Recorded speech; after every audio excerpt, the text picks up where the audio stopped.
Hello friends, welcome to FPCC competition centre. आज हम लोग आप लोग के लिए लेकर आए हैं 68वीं संयुक्त प्रारंभिक और मुख्य प्रतियोगिता परीक्षा जो आगामी आने वाला है उसके लिए कुछ आवश्यक सूचना आया है, उसी को लेकर के हम लोग आए हैं इस वीडियो को लेकर के। इसमें यह कन्फर्म हो गया है आपकी 68वीं बीपीएससी परीक्षा में अब निगेटिव मार्किंग होंगे, ये कन्फर्म कर दिया गया है। निगेटिव मार्किंग होंगे, कितना होंगे इस वीडियो को हम लोग देखिए, आप समझ जाइएगा कि कितना नेगेटिव मार्किंग होने वाला है।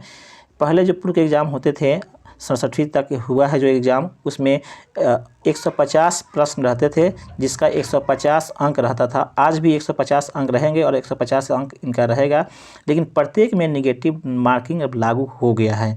जिसमें आपको कितना लागू किया गया है यह देख लीजिए, यहाँ पे स्पष्ट रूप से कह रहा है आयोग के द्वारा, यह आयोग द्वारा सर्वाधिक अभ्यर्थियों द्वारा प्राप्त मंतव्य के आधार पर negative marking should be uniformly on all 150 questions in case there will be 1 marks of correct answer and 1/4 for wrong answer।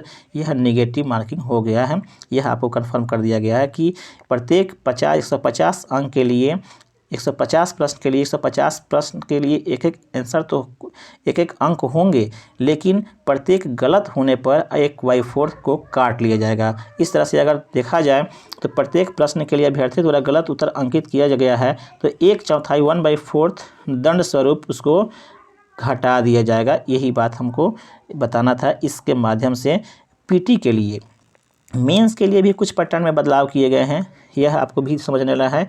इसमें और थोड़ा सा ब्रीफली है, सबको हम पढ़ के बता देते हैं। यह तो हो गया। सेकंड में है आपका, यदि अभ्यर्थी द्वारा प्रश्न के लिए एक से अधिक उत्तर दिए जाते हैं तो उसे भी गलत उत्तर में ही मानते हुए 1/4 अर्थात 0.25 अंक दंड स्वरूप हटा दिया जाएगा।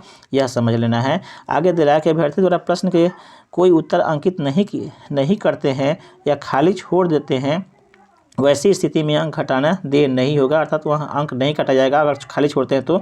बाकी क्वेश्चन गलत होता है तो आपका गलत होने पर आपको 0.15 काट लिए जाएंगे सभी में से, जबकि एक सही होने पर एक अंक आपको उत्तर के सही रूप में आपको अंक मिल जाएंगे, अंक मिलेंगे।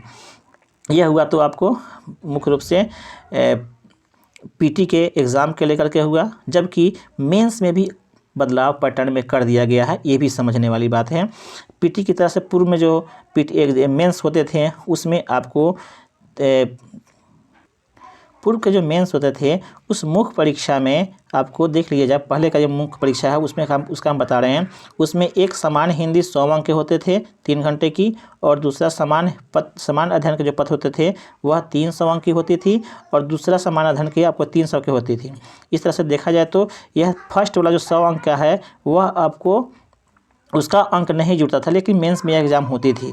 उसके साथ साथ में 300 का ये आपको समान अध्ययन पेपर 1 पेपर 2 और ऐच्छिक विषय के भी आपको 300 के अंक होते थे। ऐच्छिक विषय भी आपका 300 के होते थे, अर्थात मेंस में 3 3 6 3 900 पे आपका रिजल्ट बनता था। अब जो है क्या हुआ है इसको समझ लीजिए। जो नए संशोधन के हिसाब से 3 इसमें दिए गए समान हिंदी 100 अंक के, ये पहले के जैसे होंगे, ये भी पासिंग मार्क्स इसमें आपको लाने होंगे, 30% अंक लाने होंगे। पेपर 1 और पेपर 2 यह जैसे के तैसे छोड़ दिया गया है, 300 का कर दिया गया है।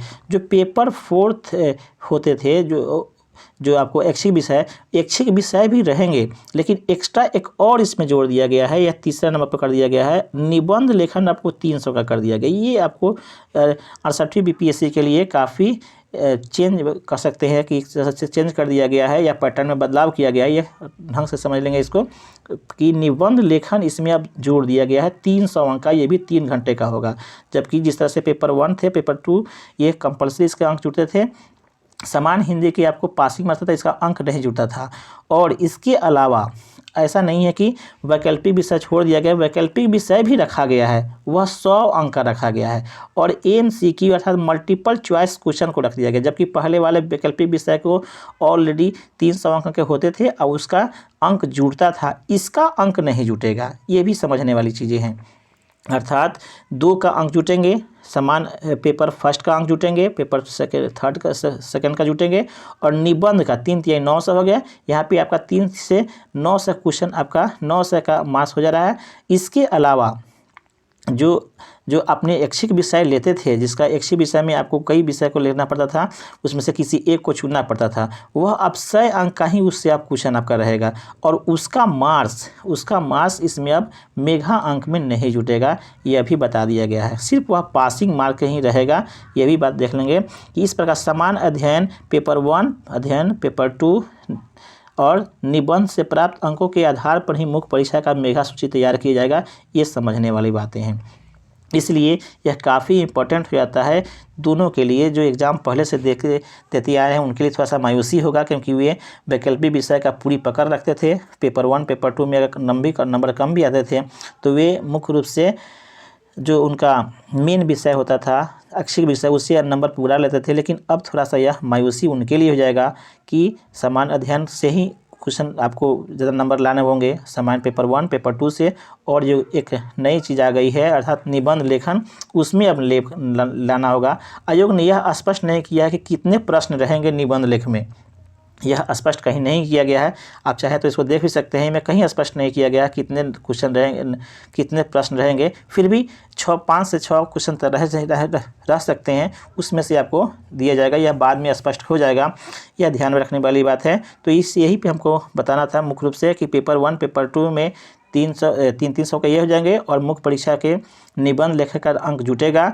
और जो आपने पूर्व से तैयारी करके आए हुए थे एक वैकल्पिक विषय के रूप में ऐच्छिक विषय में जो लेते थे, अब उसमें से 100 क्वेश्चन ही रहेंगे, लेकिन वो भी मल्टीपल चॉइस रहेंगे और उसमें से सिर्फ पासिंग मार्क ही लाना होगा। आपको पास मार्क लाना होगा और पासिंग मार्क के बाद में उसका नंबर इसमें नहीं ऐड किए जाएंगे। किस में? आपको मुख्य परीक्षा के मार्क्स में उसका मार्क्स नहीं जुटेगा। यह देख लेने वाली बातें हैं, यही समझने वाले समय से मेन जरूरी था। उसके अलावा जो 68 जो फॉर्म भरने की अंतिम तिथि वह 20/12 तक थी, उसको बढ़ा करके 23/12 तक कर दिया गया है। इसे भी आप ध्यान रखेंगे और आवेदन कर सकते हैं जो अभ्यर्थी अभी नहीं किए हैं। तो फ्रेंड्स, यह आई होप अब यह आपको ढंग से समझ में आ गया होगा कि 68वीं बीपीएससी के लिए क्या क्या पैटर्न में बदलाव किए गए हैं। यह उनके लिए थोड़ा सा मायूसी भरा होगा जो पहले से जिनका ऐच्छिक विषय काफ़ी कंप्लीट है, उनके लिए मायूसी होगा। लेकिन जो 68 में नए दोस्त हैं जो चाहते हैं कि बीपीएससी हम दें, उनके लिए यह पैटर्न समझना अति आवश्यक होगा। आई होप यह वीडियो पसंद आया होगा। तो वीडियो पसंद है तो कृपया सब्सक्राइब कर लें चैनल को और अपने दोस्तों से भी शेयर करें। धन्यवाद।